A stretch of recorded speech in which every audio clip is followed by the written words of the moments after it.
Ecco ragazzi, siamo tornati. Oggi risponderemo a due domande. Quindi in questo video ci saranno due risposte.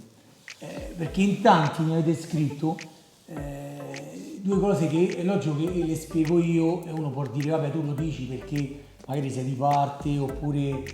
però io vi confermo anche perché io faccio l'antidoping. Quindi le prime domande che mi sono state fatte è se è doping quello che io prendo. E addirittura la gente mi ha proprio detto no, tu fai uso di sostanze e quindi sei un dopato. No, non c'entra proprio niente. E la seconda domanda, se fa male. Ecco perché Gabriele ci risponderà a queste due domande che mi dicono sempre.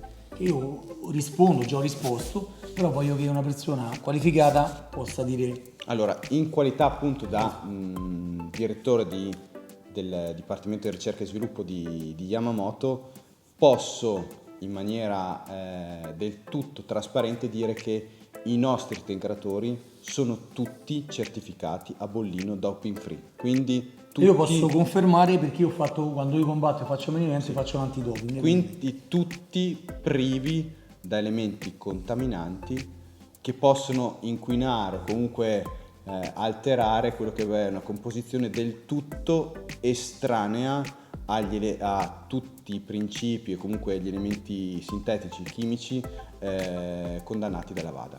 Sì, perché delle volte poi invece delle persone vengono prese e forse e per quello lo dicono e attribuiscono la colpa all'integratore. Non è così, ragazzi. A volte può succedere, perché certo. È successo che certe aziende per enfatizzare un po' certi risultati abbiano in qualche modo contraffatto un po' con qualche sostanza. Però delle volte capita invece che vengono contaminati e quindi degli atleti vengono presi per doping, ma non è l'integrazione non è doping, l'integrazione serve per aiutare. Lo dice la parola stessa, sì. Integra a qualcosa che viene a mancare, a qualcosa che viene in supporto. Anche a consumarsi, quando uno si allena tanto consuma. Certo. Appunto, le esigenze in particolare di un atleta, poi di un atleta di sport da combattimento non ne parliamo perché comunque viene sottoposta a una miriade di stimoli. Soprattutto chi fa MMA, che fa tantissimo, fa lotta, fa striking, lotta a terra. Ha un impegno aerobico, anaerobico piuttosto che tecnico, quindi ha pesi, la preparazione atletica. Ha bisogno di completare comunque di tante forme di supporto, no? Certo. Per migliorare la performance.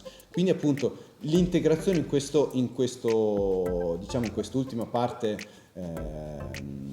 di quello che è stato l'exploit degli sport da combattimento sta prendendo sempre più piede, sempre più importanza per supportare quelle che sono le esigenze di un atleta così complesso come può essere quello di sport da combattimento. Quindi l'integrazione la dobbiamo vedere come un qualcosa di aiuto del tutto naturale. Alla performance comunque, sì, l'aiuto tantissimo alla performance. Parliamo di macronutrienti, di micronutrienti, di estratti del tutto naturali derivati appunto da radici piuttosto che elementi fitoterapici o comunque elementi di origine alimentare, quindi vengono a compensare quello che è un consumo, come dicevi, estremizzato dagli impegni Che poi posso dire anche questa cosa, correggimi se sbaglio, però molta gente prima di dormire si prende la camomilla.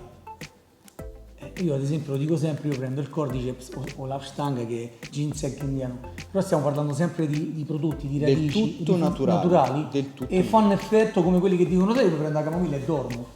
E l'effetto è lo stesso, messo però che non vai a dormire, sono delle radici e un fungo che è tutto il contrario, che serve per la resistenza o altre cose. Sì, quindi appunto parliamo di un'integrazione che può essere sia correlata alla performance, quindi che viene in aiuto, in supporto al recupero, a un miglior recupero, certo. A un'alimentazione magari non troppo equilibrata o squilibrata del tutto, magari che viene a mancare di un discorso proteico, quindi ecco l'integratore proteico da inserire durante la giornata per un recupero muscolare migliore. Poi parliamo anche di tutto quello che è quella fascia di integratori nutraceutici che vengono in aiuto appunto per favorire quella che è la salute e la longevità di un atleta. A proposito di salute, l'altra domanda è se l'integrazione fa male. L'integrazione diciamo che nasce appunto nutraceutica proprio per prendere quegli estratti, quegli elementi fornitici dalla natura poi alla fine, in supporto a quello che è la nostra salute stessa. Quindi diciamo che fa male, tutte le cose fanno male se abusate. Se invece utilizzate, se utilizzate nella corretta e indicata maniera, diciamo che la salute non può altro che giovarne. E su questo, ragazzi, il prossimo video parleremo di un'altra cosa molto importante e molto figa che ha riguardo con questa cosa che abbiamo detto alla fine. Dai sempre.